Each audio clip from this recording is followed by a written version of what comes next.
दोस्तों नमस्कार, आप देख रहे हैं दी भगवा। मैं हूं अमित कुमार। अमेरिकी राष्ट्रपति डोनाल्ड ट्रंप ने इजरायली प्रधानमंत्री बेंजामिन नेतन्याहू को लेकर कैमरे पर गाली का इस्तेमाल किया और नेतन्याहू ने 24 घंटे के भीतर ही ट्रंप के दावों वाला ढोल चकनाचूर कर डाला। आप ये बात सुनकर हैरान होंगे, लेकिन सच यही है। कम से कम इजरायल और ईरान के बीच युद्ध विराम होने के बाद नेतन्याहू के इजरायली जनता के नाम संबोधन को सुनकर तो मुझे यही लगता है। इजरायल के प्रधानमंत्री बेंजामिन नेतन्याहू ने अपने संबोधन में जो सबसे खास बात कही है, उससे अमेरिकी राष्ट्रपति के तोते उड़ सकते हैं। ידידנו הנשיא טראמפ התגייס באופן חסר תקדים לצידנו. בהנחייתו, צבא ארצות הברית השמיד את אתר ההעשרה במעמקי האדמה בפורדו.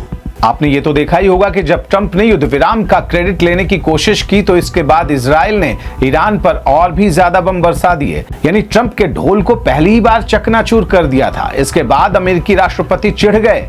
इजराइल के पीएम को लेकर, इजराइल को लेकर एक तरह से उन्होंने गाली का इस्तेमाल किया, तो अब इजराइल ने उनके दावों के ढोल को दूसरी बार चकनाचूर कर दिया है। आपको याद होगा कि डोनाल्ड ट्रंप ने 21-22 जून की दरमियानी रात ईरान पर हुए हमले को लेकर यह दावा किया था कि अमेरिकी सेना ने ईरान के 3 न्यूक्लियर साइट्स पर फाइटर जेट से बम बरसाकर उसे तबाह कर डाला है। A short time ago, the U.S. military carried out massive precision strikes on the 3 key nuclear facilities in the Iranian regime, Fordo, Natanz, and Esfahan.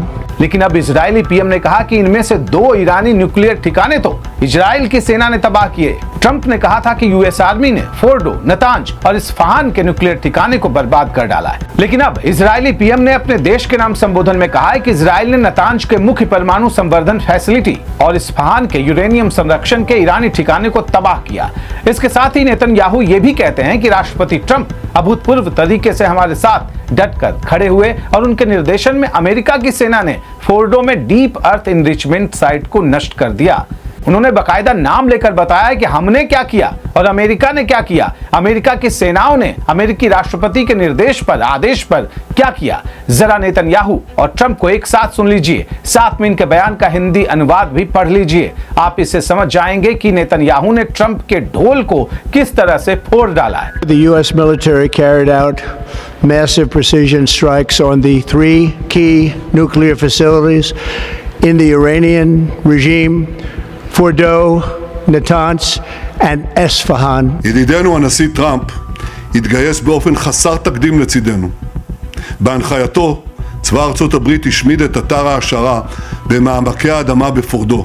इतना ही नहीं, नेतन्याहू ने इन 3 साइट्स को तबाह करने को लेकर अपने देश के नाम 2x1 का क्रेडिट ही नहीं लिया, बल्कि एक दूसरे ईरानी परमाणु ठिकाने अरक का भी जिक्र किया, जहां ईरान के न्यूक्लियर प्रोग्राम की हैवी वाटर फैसिलिटी है। ये छोटी बात नहीं है, क्योंकि ट्रंप ने ईरान पर B-2 बॉम्बर्स के हमले के बाद तड़के अमेरिकी जनता के नाम संबोधन दिया था और इसमें उन्होंने ईरान के 3 परमाणु ठिकाने को तबाह करने की बात सीधे सीधे कही थी। कोई लाग लपेट नहीं था। साफ साफ कहा कि यूएस आर्मी ने अब से कुछ देर पहले 3 न्यूक्लियर साइट्स जो ईरान की हैं उसे तबाह कर डाला है। नाम बताया, ये फोर्डो, नतांज और इस्फहान है। लेकिन नेतन्याहू ने तो बिना सीधे सीधे कुछ कहे ट्रंप के इस दावे के ढोल में ही छेद कर दिया है ना। कूटनीति के इस क्रेडिट रेस की ये बिल्कुल दिलचस्प कथा।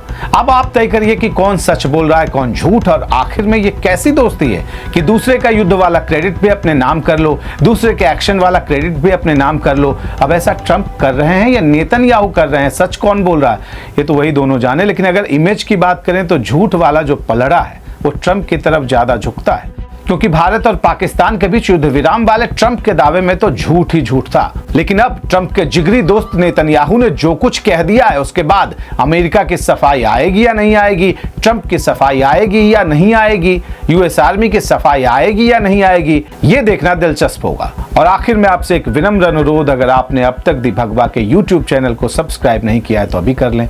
अगर एक्स पर आपने हमें फॉलो अब तक नहीं किया है तो अभी कर लें। हमें चाहिए आपका प्यार। फिलहाल के लिए नमस्कार।